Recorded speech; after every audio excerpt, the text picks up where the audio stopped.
tutorial of the mask that I have been making at home, and I thought you might want to see how I did it in real time, even though I'm not entirely sure I know what I'm doing. But I am not a sewer. I have a sewing machine, and I have all the things to make this in my house. So I am going to lead you on a hilarious journey of me sewing this mask, and we'll all do it together. I have a number of things here on my table. I will be using two beautiful fabrics from my collection today. This Star Wars pattern from OG and this popcorn to keep on theme. This is my pattern I made. I have elastic. You can also use bias tape. As I've joked, I don't know what that is. I have these fancy scissors that I love. Any scissors will do.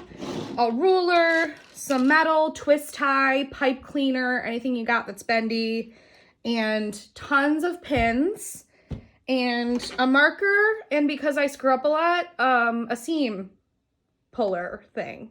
So let's start there. We'll also need some of this blue shop towel or coffee filters or something that's going to create an extra layer. And it is washable, so you'll get a number of uses out of these. These are the blue shop towels that I have in the instructions, and they're just like really cheap. I think it was $6 or $8 for 200 of them. So they're a great alternative. Your pattern on your fabric. I cut both pieces at once, so they are gonna face opposite directions. So I'm doing back to back here, and then really just cut around it. I try not to waste fabric, so put it as close as you can. Cut around it. This cutting is thrilling content. Does not have to be exact, but close enough. Okay, so now you have two pieces that are facing the opposite direction of one pattern, and then you're going to do the same thing with your other pattern. This is what ends up being the front of the mask. So if you care about patterns being upward facing, you're going to want to point this rounded side with the pointed side up. So like if I wanted Han and Leia to be with their faces upward facing, I would make sure to point it that direction and then that direction. If the pattern doesn't have a side, it doesn't matter, but if it does, you might care.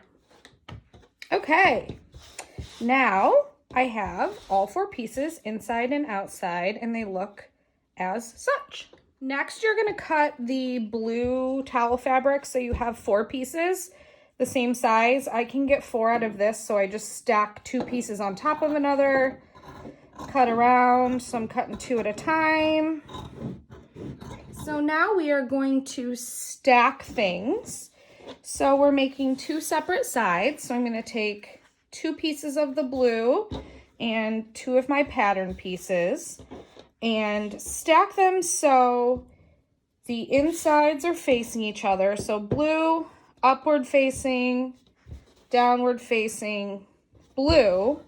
So when we unfold it after it's sewn, we're going to have the edge, the clean edge in here. So this is normally also where I throw it in the iron or press it really quick before, so this line isn't creasing when we're sewing.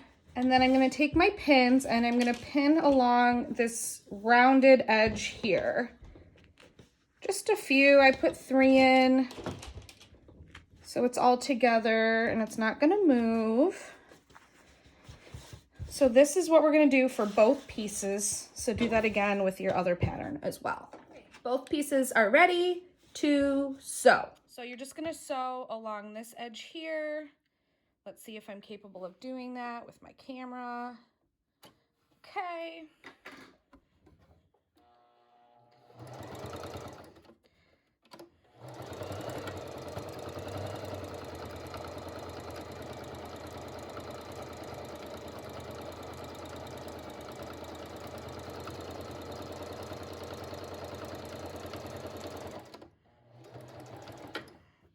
So now you have 2 pieces that both have the edge sewn. So when you flip them inside out, you will have 2 little nice forward facing pieces that look like that. Side to hold our flexible fabric. And I'm going to use the Star Wars pattern because I just think it's a little more fun. And it's going to be about 2 to 2.5 inches, just a little rect. And I'm going to fold these in halfway on the back so they match in the back. And actually, I've heard this is how you start to make bias tape, which I joke, I don't know what it is. So then you're going to pin it just so it holds itself while you iron or flatten it. Try to match the pattern, but we're not doing that here because we're just trying to survive the apocalypse. So you're gonna find your mask piece here, and the part that's pointed up, you're gonna put that front forward. That's what's gonna go across your nose here. And we're going to line this up just below the top of the seam here, because when you sew it, you want it to kind of be as high as you can on your nose to pinch it shut, but you're gonna leave room to sew it once you flip it inside out. So I'm gonna pin it here, just a little couple to keep it there while we sew it in. Okay, so here's our piece. We're just gonna stitch one long thing on the top, one long thing on the bottom, leaving a hole at each end. You don't have to do this. It's probably a great mask without the nose thing, but I just find since I'm capable of doing it and I have the fabric, I might as well. So we're gonna just strap that down and sew a quick stitch on the top and the bottom. I back stitch to make it secure.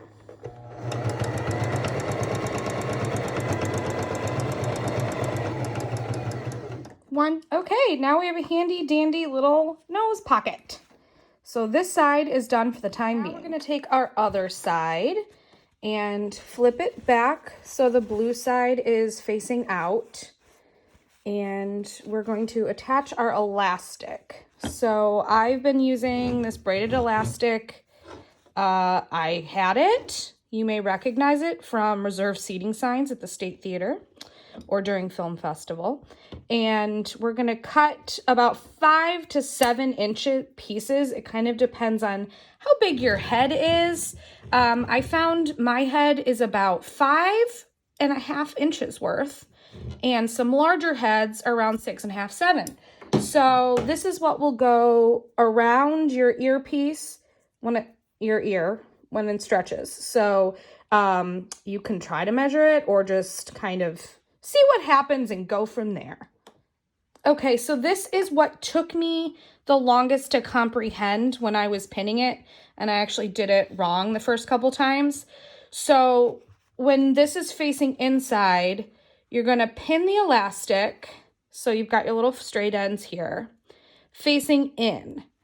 And you're just going to kind of wrap it so that makes sense of how it will go, and pin it like so. So when you sew the seam shut here and then flip it inside out, it will face the right direction. And it was super complicated and took me a long time to comprehend that project. And I sewed them the complete wrong way the first time and then flipped it inside out and had no elastic, which was super fun. Just leave a little bit on either side for rounding the corners.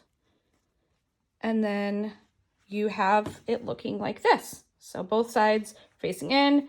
When you shut it, it looks like this. Now it's time to pin everything together.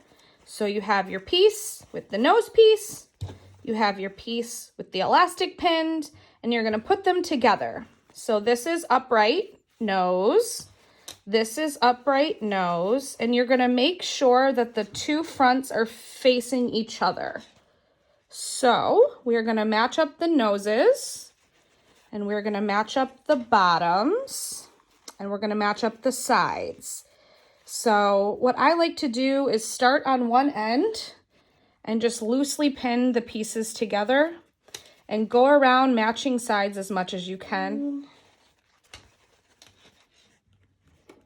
All right, so this is what it will look like when it's been pinned all the way around. I like to put one final pin in right where the top of the nose piece is. So I know to stay above that line when I'm sewing it.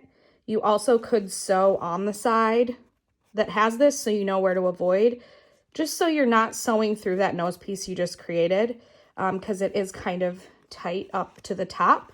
But now that we have this together, we are ready to get it going. There is a need to leave a 2-inch opening at the bottom so you can flip it inside out. You can leave that 2 inches wherever you want. I like to leave it on one of the bottom sides.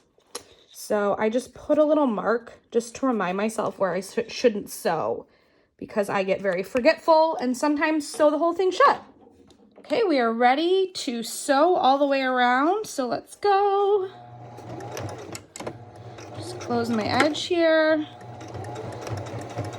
Once again, don't love to measure seam allowances. We're just making this to survive. Doesn't need to be a perfect stitch. If you want, you can. I do not. Okay, so as you can see, I have sewn to the other end of my mark for my 2-inch hole. And I'm going to release this and pull it out. Chop my thread. And I've left this little unsewn area here for when I flip it inside out. So I'm going to go ahead and pull all my pins out that you might not have pulled where you were sewing. And then we'll get to the fun part, which is using our muscles to turn it inside out. Okay, you don't have to, but I trim up all the extra little thread pieces, which I have a lot, because once again, not a good sewer. Clean everything up if you had to restart a stitch. Sometimes I trim up these so there's just not a ton of bulk when you flip it. Trim the corners. And we are now going to pull it through the hole that we've left open. So you just kind of have to get aggressive. Not too aggressive so you bust your stitches, but aggressive enough to pull it through a tiny hole. We're almost there. This is so exciting. Aha, aha, aha. And it's a mask, kind of. Okay, so then you're gonna work it so it's a mask shape. I kind of stick my little finger in the hole we left to push out the corners, make sure they're not inside themselves. We've got our nose piece on the top. We've got a mask with popcorn on the back. It could also be the front. They're all reversible. Okay, you are going to find the hole you left. If you were a real sewer, you could go in and hand stitch this all nice. No one would see it, but we're not going to do that. We're going to pin the ends of where the hole is. We're just going to stitch that puppy shut. So here we go.